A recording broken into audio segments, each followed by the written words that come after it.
Agora que a gente já sabe, né, um pouquinho sobre cada estado, eu vou falar para vocês a parte principal que nós precisamos, né, saber, que seria a associação, por exemplo, dessa questão, digamos, né, do estado físico que nós temos da matéria com a energia cinética dos átomos. Então, eu quero que vocês observem ali a imagem, tá?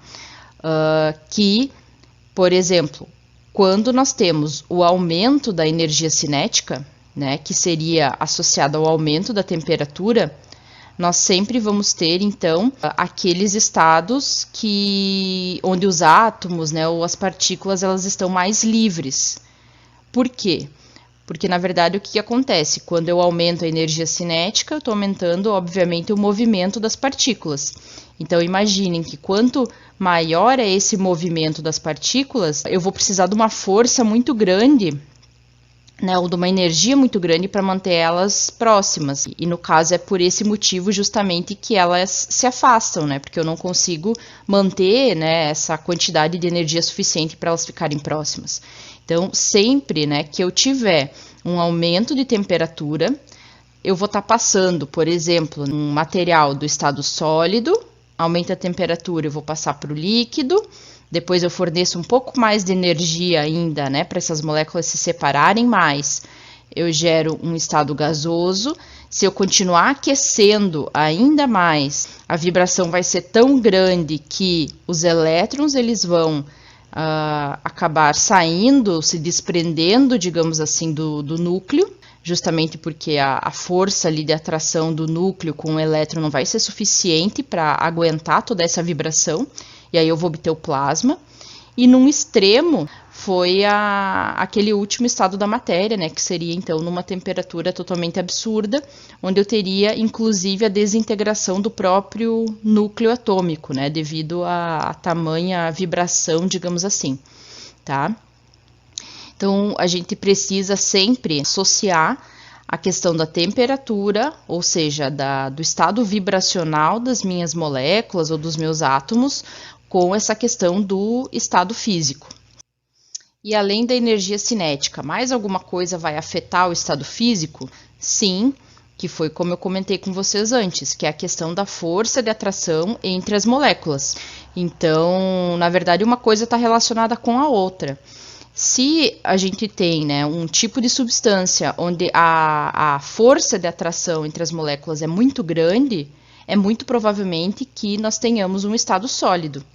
Agora imagine, né, que algumas forças dessas de interação elas são medianas, eu vou ter um estado líquido. E se elas forem muito fracas, eu vou ter o estado gasoso. É por isso, então, né, como eu falei lá no início da aula, que nós temos diferentes substâncias que estão na temperatura ambiente, mas cada substância tem um determinado estado físico. Então, vai depender não só, claro, da temperatura, que tem relação com essa energia cinética, né? Mas também dessa questão da força de atração entre as próprias moléculas ali. Então, o que a gente observa? Vamos supor, né? O sal. Por que o sal ele é sólido? Né? Porque ele é formado, então, por íons positivos e negativos ali, né? DNA mais Cl menos. Essa força gerada, né, pela diferença ali das cargas faz com que essa interação seja muito alta. Tão alta, né, que esse NaCl, ele se aglomera muito próximo a ponto, então, de formar aquele sólido que a gente conhece como sal. Quando nós temos, vamos supor, a água, né, a água já não é, por exemplo, uma ligação iônica de fato, que é o que acontece no sal. No caso da água, eu tenho uma interação entre as moléculas de água, então é algo um pouco mais fraco, apesar ainda de ser a interação mais forte que nós temos, que é a interação de hidrogênio, que vocês já devem ter ouvido falar. Mesmo assim, ainda ela é mais fraca do que essa que a gente observa ali nas ligações iônicas. Então, por isso que a água, ela estaria, então, nesse estado líquido na temperatura ambiente. E vamos supor que eu tenha, digamos, o metano. Então, mais para frente, quando nós estudarmos aí essa parte das interações intermoleculares, vocês vão ver que entre as moléculas do metano, que é um gás, Existe um tipo de interação, mas a interação é extremamente fraca. E é isso que faz com que cada molécula de metano consiga estar no ambiente, né, de uma forma mais livre, digamos assim. Em resumo, considero energia cinética, sim, quanto maior essa vibração das moléculas, né, eu vou estar passando do sólido, líquido, gás e depois o plasma. E em segundo momento, se todo mundo tiver com a mesma temperatura, o que eu considero? A intensidade das forças ali de atração, né? Ou seja, das interações entre as moléculas. Para finalizar, então nós temos aí como que a gente faria, digamos, para passar de um estado físico para o outro. Então imaginem que vocês já têm uma substância específica. Como eu faria, digamos, para passar ela, digamos que ela estivesse num estado sólido, né, para um estado líquido? Bom, eu iria fazer um processo que nós chamamos de fusão desse sólido. Então, existiria duas formas de eu fazer a fusão do sólido, ou seja, transformar ele num líquido. Uma das opções que eu quero que vocês observem abaixo, ali na seta, seria uma elevação da temperatura, né? Então, a gente viu. Se eu aumento a temperatura, automaticamente eu aumento o estado vibracional das moléculas, elas vão se separar e aí do sólido vai passar para líquido. Mas existiria uma outra possibilidade. Então vejam a seta de cima, que está relacionada à pressão do meu sistema. Então vejo que quanto mais, digamos, para direita eu estou indo, eu estou diminuindo a minha pressão, tá? Então o vermelho seria uma pressão alta e o azul uma pressão baixa, né? Então, como que eu poderia também fundir um determinado material? Diminuindo a sua pressão. Então, imaginem, a pressão, ela é algo que vocês podem imaginar que ela está agindo, digamos, é uma força, né? Na verdade, é uma tensão, mas imaginem que é uma força que está agindo sobre a minha substância. E a pressão é como se ela estivesse mantendo, né, os átomos ali próximos. Se eu estou, digamos, diminuindo a pressão, significa que eu estou dando mais liberdade para os átomos se movimentarem. Então, automaticamente, né, mesmo que eu mantivesse a temperatura constante e eu diminuísse a pressão, eu estou possibilitando com que os átomos eles se movimentem mais. Então, eu consigo passar do estado sólido para o líquido. Se eu ainda continuar diminuindo a pressão, eu vou permitir uma maior mobilidade ainda desses átomos. E aí eu vou obter um estado gasoso. Então vejam que é como, né, se a pressão ela tivesse um efeito oposto à temperatura. Então quando eu aumento a temperatura, eu aumento o estado vibracional. E a pressão, quando eu diminuo a pressão, né, eu também, de certa forma, estou possibilitando que os átomos eles se movimentem. Assim a gente viu a fusão seguida da ebulição, seguida da ionização. Então vejam que eu ainda tenho uma outra possibilidade, né, que seria o quê? Eu passar direto do estado sólido para o estado gasoso.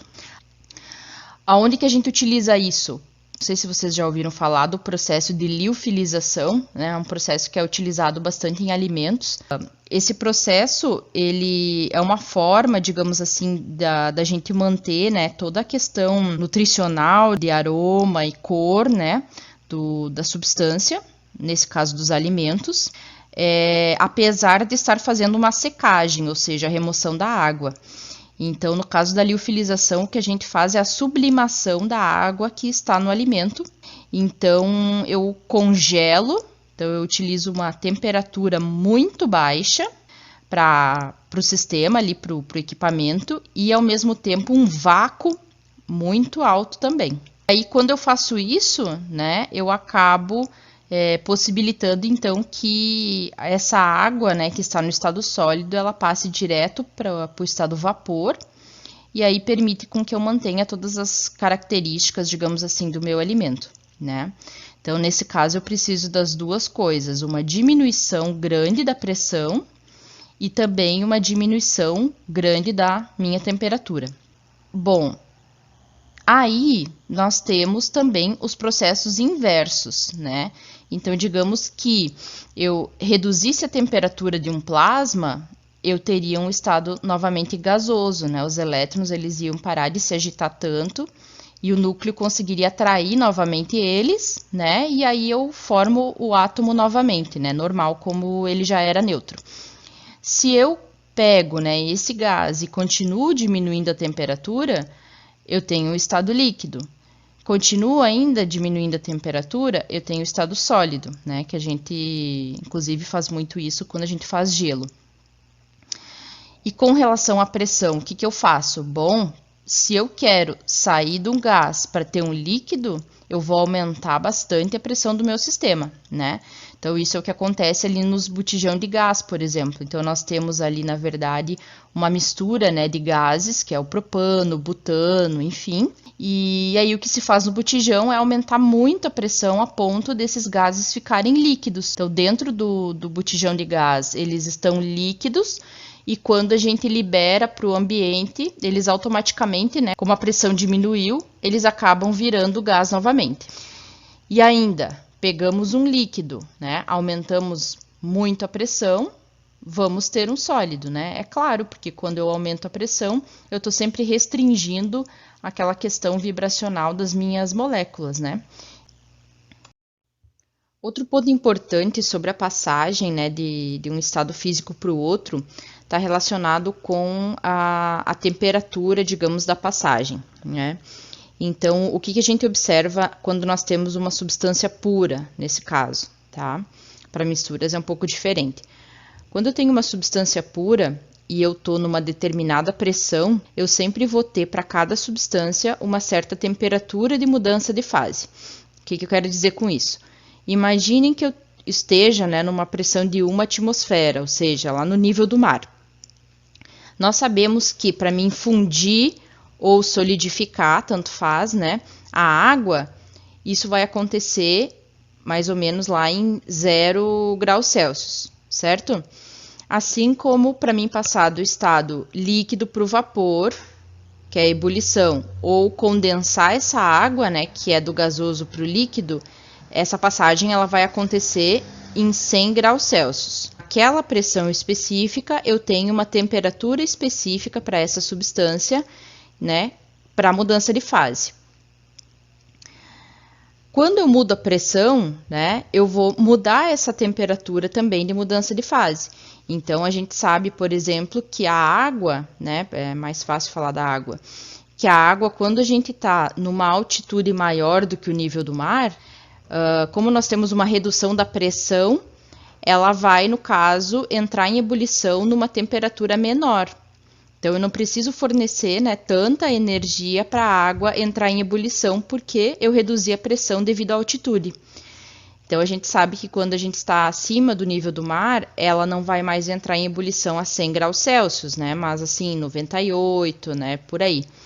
Então, vai depender sempre da pressão atmosférica que eu estou, digamos assim. Bom, basicamente sobre os estados da matéria é mais ou menos isso né, que eu tinha para comentar com vocês. Eu espero que vocês tenham gostado, espero que vocês tenham entendido, né? E nos vemos então na próxima aula.